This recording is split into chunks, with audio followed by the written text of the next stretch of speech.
giant, hairy creature, part ape, part man. Indians call him Sasquatch. They believe he is as gentle as he is powerful and mysterious. He's been seen many times in the rugged mountains and deep woods of the Pacific Northwest. The encounters have not always been peaceful. In 1924, a small group of men were working a mine in a canyon near Mount St. Helens in Washington. One night, the miners took their weapons inside and bolted the door. They thought they were secure for the evening. Outside, something strange was happening. The cabin was under attack. Boulders rained on the roof, and someone, or something, was trying to break in.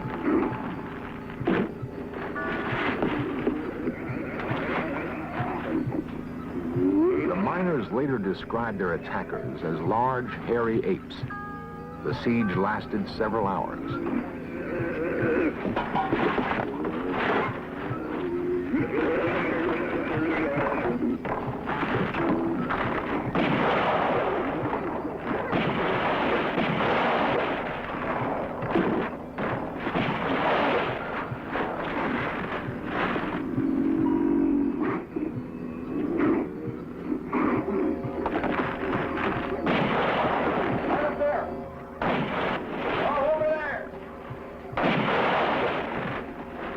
The miners escaped injury that night. The area now known as Ape Canyon is one of the many places in the Northwest where man continues his hunt for this elusive creature we call Bigfoot. Many people do not believe in Bigfoot, but a lot of people do, and some of them feel they must kill it to prove it exists.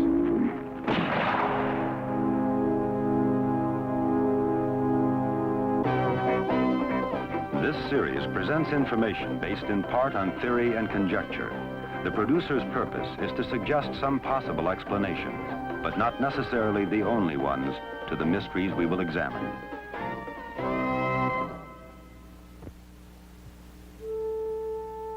To the Indians living along the Columbia River in Oregon and Washington, or those in Canada, there is no need for proof of Bigfoot.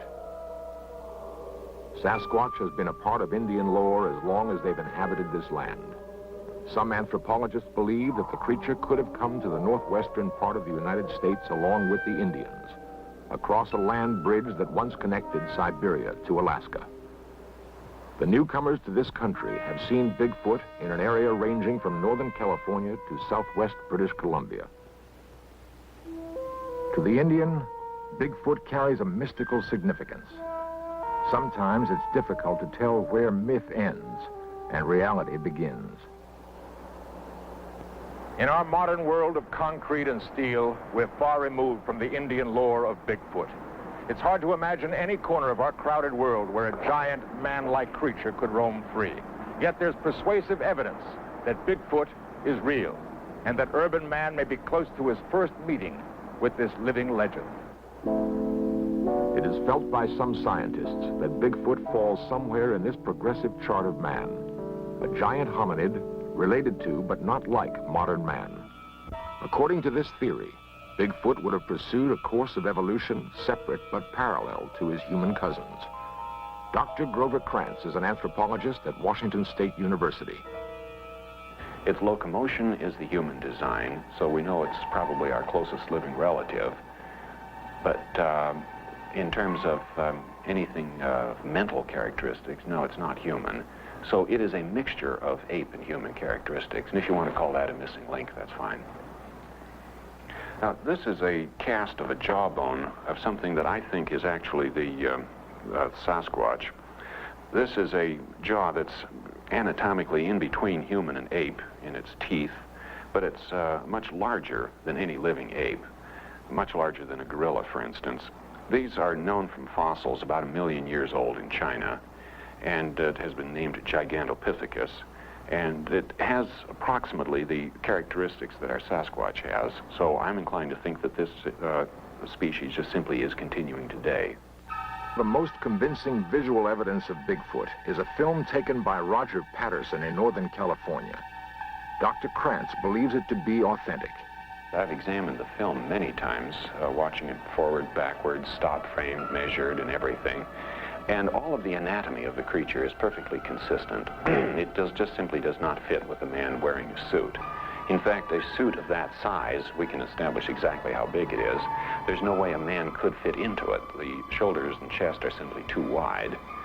The feet are properly designed for carrying that kind of body weight, and that doesn't make any sense unless you've got a body of that size.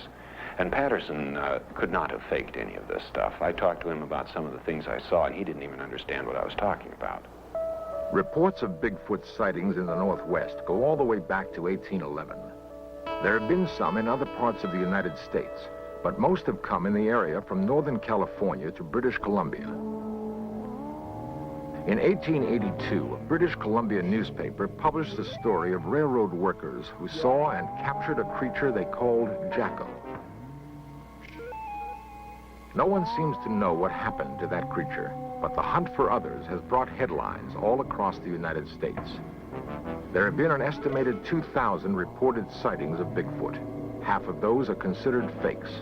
The other half are very real, especially to those who live in this rugged country and who've seen with their very own eyes, seen something strange and sometimes frightening. I'd been down to my folks's, and Cindy was with me, and we decided it's time to go home, and so we left. And Louis Alway and his daughter Cindy of Stevenson, Washington, returning home one night from visiting his parents, came across something they'd never seen before. it was about 10:30, 11 o'clock at night, and Cindy was sleeping on the floor, on her seat. I come around the corner there, and there it was. It looked to me like he had just come over the top of the guardrail there. I woke her up and she got to see it just before it ran to brush. And at first I thought it was a bear, but when it took off across the road on its hind legs, I just couldn't believe it. I hunt and I fish and I see a lot of game all the time, and it looked like something that I'd never saw before. 3 or 4 years ago, we received a call in the late part of the fall. The people who own this cabin back here said they'd found some tracks of what they thought was a large animal. And we came out and investigated that. Back here by the tree, we found several tracks that were real large, way larger than a human. I sure wonder about it. Sheriff William Klausner of Skamania County in Washington has investigated tracks and talked with eyewitnesses. He's seen too much to be totally skeptical. The most unique thing about what we've learned from this is that the people who have either written or called, who have experienced the same kind of thing or had seen tracks, mention of a strong sulfur smell, and that's real unusual. As Sheriff Klausner says, the smell description is not unusual. James Strahan and Harold Teskey recently saw something on the roadside near Colton, Oregon. And there was a big, huge object on the left of the road, and I rolled the window down in the car, and this thing was approximately 3.5, 4 feet wide, about 6, 7 foot tall. And the odor of this animal, after I rolled the window down, was so offensive that I couldn't remain there any longer. And I was scared, too. And I've been around the mountains and around animals a lot, and this thing truly scared me. And so I got out of there and rolled the windows up in the car, went on home. And the odor of that animal stayed in that car until the next morning. It was still in there. 1 mile outside the Dalles, Oregon, several members of the Bigfoot Investigation Project and Information Center climbed to an observation point. They're led by Peter Byrne, 50-year-old adventurer and former big game hunter in Nepal. Byrne has dropped his rifle in favor of camera and binoculars. For 5 years, he's headed the Bigfoot Investigation Project and stalked these North Woods, checking out every story and every set of tracks. His prey is elusive. We will talk to the person who says that they've seen one, We will talk to their family, perhaps to their employers or employees. We'll talk to the local police to see if they know them, to find out if the person is simply a joker, a hoaxer of some kind, or if they're a person of reputation and of known integrity. And then we'll go and see the person, we'll interview them, and of course we'll try and get to the place of the actual sighting as quickly as possible. One of the most credible sightings took place near Mount Hood, Oregon in 1974. Two loggers, Jack Cochran and Furman Osborne, were working in an area of fallen timber. Cochran explains what he saw. I looked off towards the woods, and I saw these two long legs moving at the edge of the timber. And as this thing walked, it walked with a glide, and then it reached an arm out and kind of touched the tree as it walked by. And I saw these wide shoulders, and then it just moved off down the hill. J.C. Rourke and I were up on that little hill there and setting chokers, and the cat came down to the line and he didn't come back, so we decided to walk out in the woods on the timber so we could be in the shade, and we heard this commotion there in the brush, and we saw this big monster going out through there. I yelled for my buddy. I wanted him to see him, and I started running. I wanted to get a closer look at him, and we chased him over the ridge there, and at one time I was within 50 feet of him. Whatever Osborne chased through the woods left him far behind. Cochran, an amateur artist, tried to sketch what he saw. He was tall, long-legged, and hairy, very broad shoulders, and his head seemed to just spring up out of his shoulders, no neck. The arms were long and more in proportion than a human. There is persuasive evidence that men may be closing in on Bigfoot. What will the hunters do if they find him? And we'll just smooth it out a little bit, make sure it runs into all the cracks and corners, and that's really all there is to it. Peter Byrne, professional Bigfoot investigator. Before doing this, and now Hundreds of unexplained footprints have been found in these woods. They receive close examination by the experts. This is a plaster cast of an actual footprint here, and it's a 13.5-inch cast, and it has a number of peculiarities. One is the normal bulge behind the big toe or the hallux, and then there's a second bulge, and this is peculiar to all of the footprints that we have seen. Nobody really knows what causes this second bulge. Perhaps it's a muscle of some kind to support the enormous weight. This is a cast of an individual that's very obviously crippled, and I studied this some length and found these two bulges on the outside of the foot. Anatomically, they have to correspond to a couple of gaps in the bones on the foot themselves. And the bulges in a normal human foot expanded to this size would have been here, but they're shifted forward. Well, anatomically, this means that the ankle weight is shifted somewhat forward. It's not just a gigantic human foot. It's the leverage has been redesigned. And this happens to be redesigned just exactly the way it would have to be for a 800-pound animal. So if the idea of that this was faked by somebody isn't quite so simple. If it was faked, it was done by a human anatomist who was a real genius, and he had to have laid out thousands of these fakes all over the place, and that just simply becomes impossible. Among the fakery that we have seen is a piece of film made in 1970 by a man in northern Washington. At first, it looked very good. It was a man in a fur suit, of course. The particular man tried to sell it to us for $25,000. And he told us that the creature in this movie was 8 foot 6 inches in height. But when we found the area, we were able to do our own measurements, and we saw that the creature in the fur suit, or the man in the fur suit, was a little under 6 feet in height. This is, I think, is a good example of the kind of fakery that we have encountered through the years. Throughout the Northwest, there are hundreds of men hunting for Bigfoot. Don Peterson, Jack Sullivan, and James Huskin have searched for several years. They believe the hunt will end with a bullet. Well, I think eventually somebody's going to bring one in. It's the only way. Pictures aren't going to be enough, because there's been film taken of one of these creatures anyway, and it's in dispute.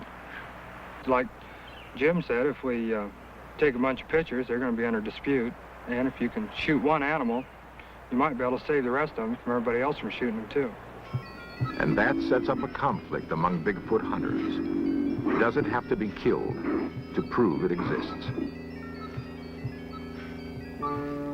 Through the centuries, the mighty Columbia River separating Washington and Oregon has cut a deep gorge on its way to the Pacific Ocean. It is a big, rugged, beautiful land where man holds a deep respect for nature. In Stevenson, Washington, they passed an ordinance setting a $10,000 fine or 5 years in jail for killing a Bigfoot. The people living in this country have a special relationship to the woods. They depend on the land for their survival. They may not totally believe in Bigfoot, but they believe in the possibility. And they don't want it killed, at least not in their county. District Attorney Robert Leake. We didn't feel that if there was such an animal, that the animal had ever harmed anybody, or that it had done anything to deserve to be shot or captured. We need a piece of the body. Nothing else will be accepted. I think that there are many other ways of proving the existence of something other than killing that particular thing that you're trying to prove exists. My preference would be to locate a hunter who has shot and killed one, and perhaps because he thought he killed a valuable animal or a peculiar human, he might not have said anything about it. But if he would come forward, perhaps we could examine the place where he killed it, and we might find a few bones, and then the whole thing is settled right there. If we don't find such an old kill, then the only alternative remaining is to kill one now. And grisly as that sounds, I think that is probably what we'll have to do. I would strongly urge the doctor to reconsider that, especially if he thinks he's going to do it in this county, because we would enforce the ordinance. Why add more controversy to something that's already controversial? What we have to have is a specimen for scientific identification. I think it would be morally wrong. I see no reason. In fact, I talked to a small boy, a schoolboy recently, and he said some people say shoot one to prove that they're there. And then he said, supposing the one they shoot is the last one. Well, my answer to that is if they become extinct, so what? If they're not proven, it doesn't make any difference. We have a lot of animals that became extinct in the past, and there's nothing we can do about it. And if this animal remains unaccepted, who cares if it becomes extinct? They're obviously rare. There are not very many of them. And as we see them, they could be a hominid form. It could be a man. To shoot one would be totally wrong. And we are totally opposed to this philosophy. While men ponder the dilemma, to kill or not to kill, many Indians wonder why this preoccupation with proving Bigfoot exists. To the Indian, there is no doubt. Many, like Mrs. Joe Washington, see the hunt for Bigfoot just another intrusion into their sacred past. You'll never be able to, you might say, civilize him like the white man done to us. He's somebody that belongs in the area that he chooses to live in. And if someone did bring him down,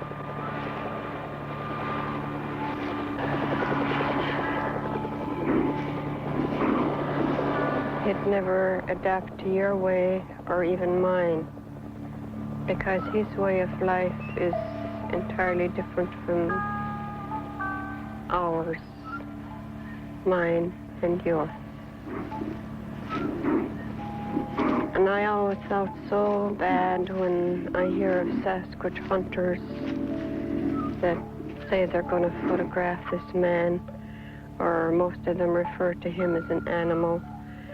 And from the stories and things that I was taught by my people, that he is not an animal, he's not a savage, he's a gentle being that just goes about his own way, collecting his own food, clothing, and lives where he chooses.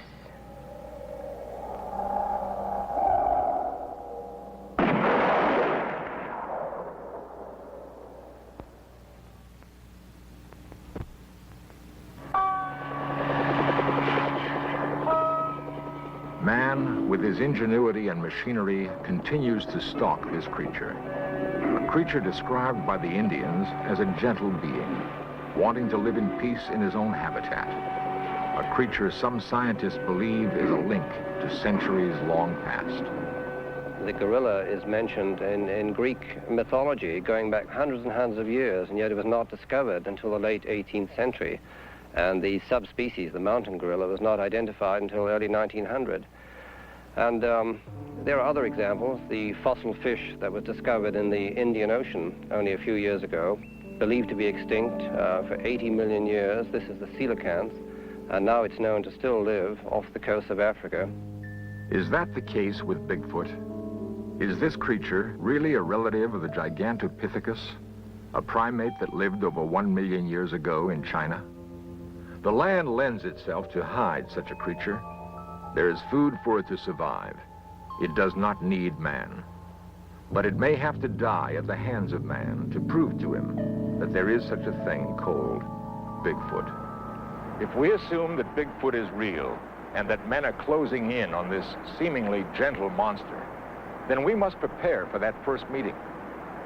To have eluded us for so long, Bigfoot must understand men very well. The burden will be on us to understand him. Bigfoot may well be waiting for some sign that we're ready.